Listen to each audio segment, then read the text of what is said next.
Everyone, কি অবস্থা সবার? হোপফুলি সবাই অনেক বেশি ভালো আছেন।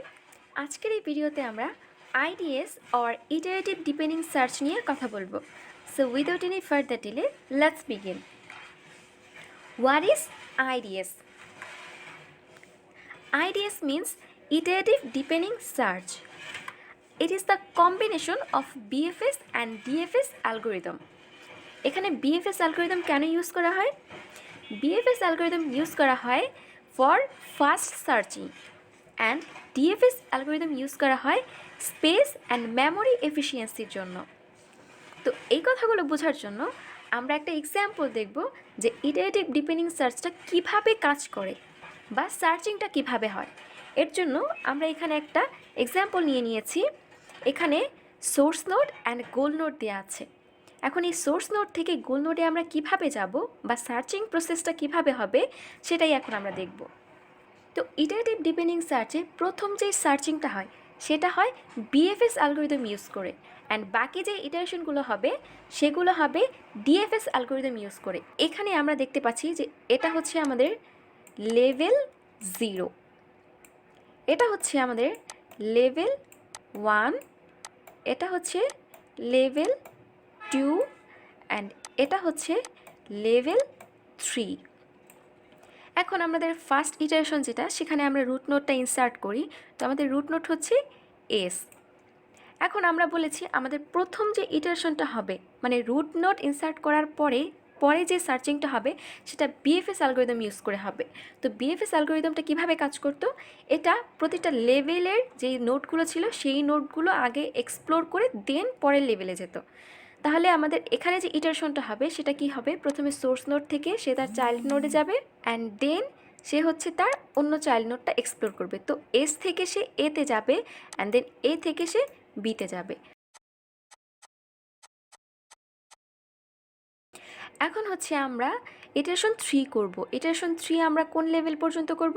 লেভেল 2 পর্যন্ত হবে। তো এখন ইটারেশন 3 কোনটা হবে? ডিএফএস অ্যালগরিদম ইউজ করে হবে। তো ডিএফএস কীভাবে কাজ করতো, সে রুট নোড থেকে একেবারে ডেপথে যেত। ডেপথে গিয়ে সে যদি তার গোল নোডটা না পেতো তাহলে সে ব্যাক ট্র্যাক করতো। তাহলে এখানে কাজটা কীভাবে হবে, সে রুট নোড থেকে একেবারে ডেপথ পর্যন্ত যাবে। তো এখানে আমাদের লেভেল 3 পর্যন্তই হচ্ছে ডেপথ। তাহলে সে সোর্স নোড হচ্ছে এস থেকে এতে যাবে, এ থেকে সে সিতে যাবে। অ্যান্ড এখানে যেহেতু সে গোল নোটটা পায়নি তাই সে ব্যাক ট্র্যাক করবে, ব্যাক ট্র্যাক করে এতে আসবে। তো এ তো অলরেডি ভিজিটেড, যেটা আমরা নিয়েছি তাই না, তাই আমরা এ নিব না। সে আবার এর যে চাইল্ড নোট আছে সেটাকে এক্সপ্লোর করবে। এর চাইল্ড নোট হচ্ছে ডি, তাহলে এখন আমরা কোনটা নিব? ডি। এখন সে সি থেকে ডিতে গিয়েছে, এখন ডি থেকে সে ব্যাক ট্র্যাক করে এতে আসছে, এ তো আমরা নিয়েছি। দেন এখান থেকে এ থেকে আবার রুট নোডে যাবে, যেটাও আমরা নিয়েছি। দেন সে এ থেকে এর যে চাইল্ড নোড বি এখানে আসবে। তাহলে এটা কিন্তু এখনও নেইনি, তাই আমরা ইটারেশন 3-তে আমরা এখন বি নিব। তাহলে সে ডি থেকে ব্যাক ট্র্যাক করে ডিরেক্ট বিতে আসবে অ্যান্ড বি থেকে তার চাইল্ড নোডে আসবে। দেন ই থেকে ব্যাক ট্র্যাক করে সে এফতে আসবে। তো এটা ছিল আমাদের ইটারেশন 3, যেটা হচ্ছে আমাদের লেভেল 2 পর্যন্ত হবে। এখন আমরা দেখব ইটারেশন 4, যেটা একেবারে আমাদের লাস্ট লেভেল পর্যন্ত যাবে। তো আমাদের প্রথমে একেবারে ডেপথ পর্যন্ত যাবে, এস থেকে সে এতে যাবে, এ থেকে সে সিতে যাবে, সি থেকে সে জিতে যাবে।